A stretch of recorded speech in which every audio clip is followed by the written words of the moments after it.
Welcome to My Storytime by MyBookSummary.com. Get ready for quick wisdom of countless stories and explore. The Spanish Civil War, 1936 to 1939. The Spanish Civil War, 1936 to 1939, was one of the most devastating and ideologically charged conflicts of the 20th century. It wasn't just a war. It was a struggle for the soul of Spain, pitting democracy against authoritarianism, revolution against tradition, and progress against the past. On one side stood the Republicans, a coalition of leftists, socialists, communists, and anarchists striving to defend the Spanish Republic. On the other side were the Nationalists, led by General Franco, representing conservatives, monarchists, fascists, and the military, who sought to establish a nationalist, authoritarian state. The war quickly became a proxy battle between fascism and communism, drawing in foreign powers and shaping the political landscape leading up to World War II. The roots of the conflict: Spain in chaos. Spain in the early 20th century was a mess, politically unstable, economically fragile, and socially divided. The fall of the monarchy in 1931 led to the establishment of the Second Republic, a democratic government that attempted sweeping reforms. These included land redistribution, secularizing education, and reducing the power of the Catholic Church and the military. While progressives cheered these changes, conservatives and the old elite saw them as an attack on Spanish tradition and authority. The elections of 1936 escalated tensions. A leftist coalition known as the Popular Front won, triggering fears among conservatives of a communist takeover. Meanwhile, right-wing groups, including fascist movements like the Phalange, gained strength, preparing to challenge the government. By mid-1936, political violence was rampant, assassinations were common, and Spain seemed to be on the brink of disaster. The outbreak of war. July 1936 coup. On July 17, 1936, a group of military officers, led by General Franco and others, launched a coup against the Republican government. The coup initially succeeded in some areas but failed in others, dividing Spain into two warring factions. What was meant to be a quick military takeover turned into a prolonged and bloody civil war. The Nationalists, backed by the military, landowners, and the Catholic Church, controlled much of rural Spain and key cities in the south and northwest. The Republicans, composed of workers, intellectuals, and various leftist militias, held the industrial regions, major cities like Madrid and Barcelona, and much of the eastern coast. With both sides entrenched, the war quickly turned into a brutal struggle for control. A global conflict, foreign involvement. The Spanish Civil War wasn't just a Spanish affair. It became an international battleground where foreign powers tested their ideologies and weapons.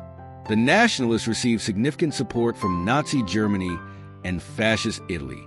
Hitler saw Spain as a proving ground for his new military tactics, especially air power, while Mussolini sent thousands of troops to aid Franco. On the Republican side, the Soviet Union provided weapons, advisors, and tanks, hoping to spread communist influence in Spain. Meanwhile, thousands of idealistic volunteers from around the world joined the international brigades to fight fascism.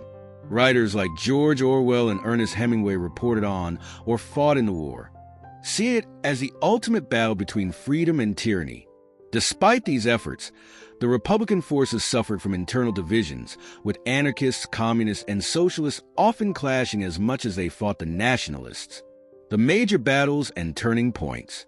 The war was marked by brutal battles, guerrilla warfare, and heavy civilian casualties. Some of the most significant moments included the Siege of Madrid, 1936 to 1937. Franco's forces laid siege to the Republican stronghold of Madrid, but fierce resistance from Republican militias, aided by the international brigades, prevented its capture.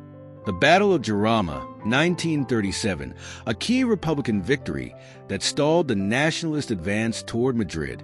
The bombing of Guernica, April 1937, in one of the most infamous atrocities of the war. German bombers, under Franco's direction, obliterated the Basque town of Guernica, killing civilians and shocking the world. Pablo Picasso's painting Guernica immortalized the horror of the attack. The Battle of Teruel, 1937 to 1938, a brutal winter battle that saw heavy casualties on both sides, but ended with a nationalist victory. The Ebro Offensive, 1938, the Republicans launched their last major counteroffensive, but suffered heavy losses, signaling the beginning of the end. By early 1939, the Republican forces were exhausted, outgunned, and demoralized. Franco's army steadily advanced, and on March 28th, Madrid fell to the Nationalists. A few days later, on April 1st, 1939, Franco declared victory. The aftermath, Franco's iron grip. With Franco's victory came a long and dark era for Spain. His authoritarian regime lasted until his death in 1975. Thousands of Republicans were executed, imprisoned, or forced into exile. Political opponents faced brutal repression, and Spain became a dictatorship where dissent was crushed, regional identities were suppressed, and the Catholic Church regained immense power.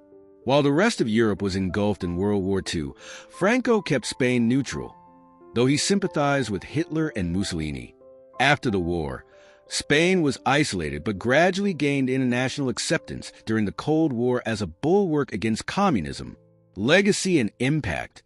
The Spanish Civil War remains one of the most debated conflicts in history. It was a warning sign of the ideological battles that would shape the 20th century, foreshadowing World War II and the Cold War. The war also left Spain deeply divided, with scars that lingered well into the 21st century. In recent years, Spain has made efforts to reckon with its past. Mass graves of Republican fighters have been uncovered. Franco's remains were removed from a grand mausoleum, and historical memory laws aim to acknowledge the atrocities committed during the war. Final thoughts. A war that still echoes. The Spanish Civil War was more than just a struggle for political power. It was a fight for the identity of a nation. It demonstrated the dangers of political extremism, the fragility of democracy, and the devastating consequences of civil conflict. While Spain has moved forward, the memory of the war still shapes its politics, culture, and historical consciousness. It is a story of heroism and brutality, of ideals and betrayals, of hope and despair. The lessons of the Spanish Civil War remain relevant today, serving as a cautionary tale about what happens when a country becomes too divided to find common ground. It is a war that reminds us that history, if ignored, has a tendency to repeat itself. Stay tuned for more enlightening content. Head over to www.mybooksummary.com. Don't forget to subscribe and share the magic with friends, and let's grow together through the power of books and interesting stories.